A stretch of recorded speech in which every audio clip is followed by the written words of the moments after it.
Exercise. What comes to mind when you hear this word? For some, the idea of waking up early before anybody else and going on a jog in the frigid cold is exhilarating. However, for others, the idea of going to the gym to willingly feel the burn is insanity.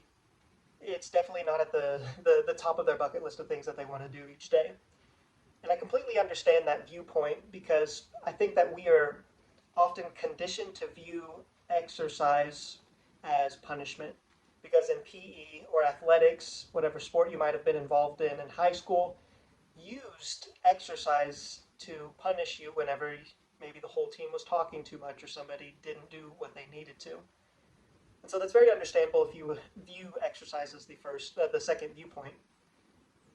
And then when Christians in the Christian space, when they hear the word exercise, they often think of vanity.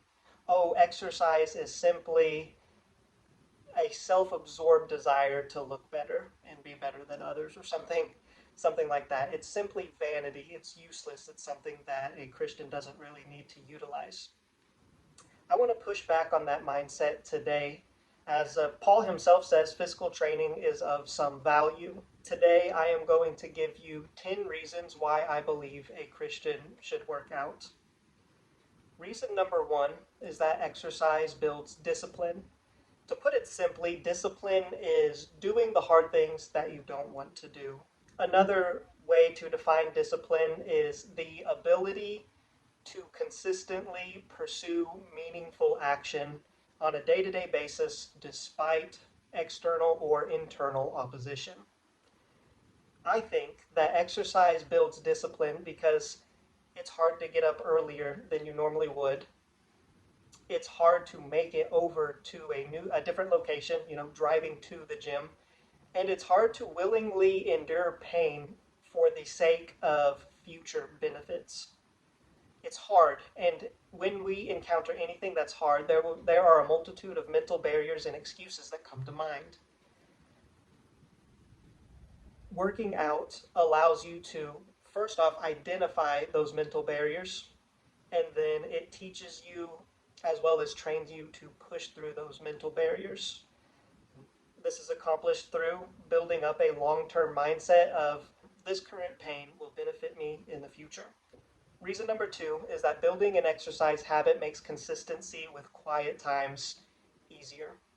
So you've built up this discipline, you've identified these mental barriers and what they feel like and how to push through them, and you can use that to become consistent in the things that you know you should do, such as spending time with God. And when I say quiet time, I do want to add that I'm not talking about a time where you spend maybe an hour with Him and then you push Him in the closet and forget about Him for the rest of the day. A quiet time sets your mind on Him so that you continue to talk and think of Him and His will throughout the day. I just want to throw that in. And exercise has a unique benefit to allowing this because I remember when I was at OBU in college, I was more motivated by the idea of rounded shoulders and a skinny waist. I realized sadly that it was easier for me to get up at 5 a.m. to go work out than it was to get up at 5 a.m. to spend time with God. And so I utilized the selfish mindset by telling myself I will not go to the gym unless I do my quiet time. I even did something that was similar to this idea called habit stacking in a book called Atomic Habits. And basically what I would do is I would wake up in the morning and I would brew coffee. That's something that I did anyways, and it's something that I enjoyed. Once I had that coffee, I sat down to read my Bible. Once I was done reading my Bible, I mixed up a pre-workout and I sat down to pray while I waited for the pre-workout to kick in. That's definitely too much caffeine. I have an issue with that. I don't do it that way now. But it made the habit of reading my Bible and praying significantly easier because I paired it with activities that I was more motivated to do. I loved coffee and I wanted to go to the gym for selfish reasons. Reason number three is exercise gives you more energy. This is just a scientific fact. I noticed that before I would need a nap every single day. After I began working out consistently, I rarely need to take a nap in the day, and I get through the whole day, sometimes with too much energy. I do attribute that partially to exercise. Reason number 4 for why Christians should work out is that exercise brings mental clarity. It does so through physiological reasons, but also back before I worked out, I spent my day playing video games, spending time on my phone, eating sugar, and staying inside. Exercise takes you away from mindless activities. And when you constantly spend time in mindless activities, it makes it builds up a habit of not needing to focus. It builds up a lifestyle of not needing to focus, and so your brain won't be trained to focus for long periods of time. There was some statistic that I heard at one point that the average human's attention span nowadays is 7 seconds, which is around the same attention span as a goldfish. So we can train that by refusing mindless activities and pursuing something that is beneficial for our minds instead. Obviously, this helps with Bible study as well as prayer. You need to be able to focus in order to be effective, while obviously relying on the Holy Spirit's work to change you. Reason number 5, exercise makes you more conscious of the food that you eat. That helps with this physical energy as well as mental focus. Because once you start exercising, something that will pop into your mind as you learn more about food and how your body interacts with it, you may come to think, since I just went through that pain, I do not want to waste it by consuming this food. My weakness is donuts. Since working out, I eat significantly less donuts. Reason number 6, exercise encourages fellowship. And this is a huge one for Christians because we cannot do this alone. We have God, and God encourages us to meet with other believers. I was discipled at OBU. Somebody mentored me. His name was Joseph, and what he did first was we created a connection through him inviting me to go to the gym. And that kind of leads into the reason number 7, exercise can strengthen relationships. There is something special about going through something hard and working to better yourself alongside somebody else. It can do something profound for a marriage. It can do something profound for friendships.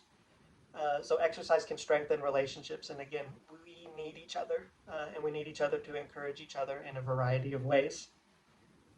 Reason number 8 for why I believe a Christian should work out is very similar to what I already mentioned in reason 4, but reason 8 is working out can limit your use of technology. I'm not a conspiracy theorist. However, I do think that it's very interesting that Apple decided to pick a fruit with one bite out of it. Right? This is just to keep this in mind. I'm not a conspiracy theorist, but what did that bite of fruit in the Garden of Eden accomplish? A separation from God. What do our phones do if we're constantly on them? What does technology do if we're constantly numbing our minds with it? It's taking us away from God in reality. God is in reality, and we should not seek to constantly escape the reality He has provided for us. This comes with the ability to focus, as well as many other benefits of simply being mindful and present in the moment, in the reality that God has given you. Reason number 9 is that exercise can teach you time management.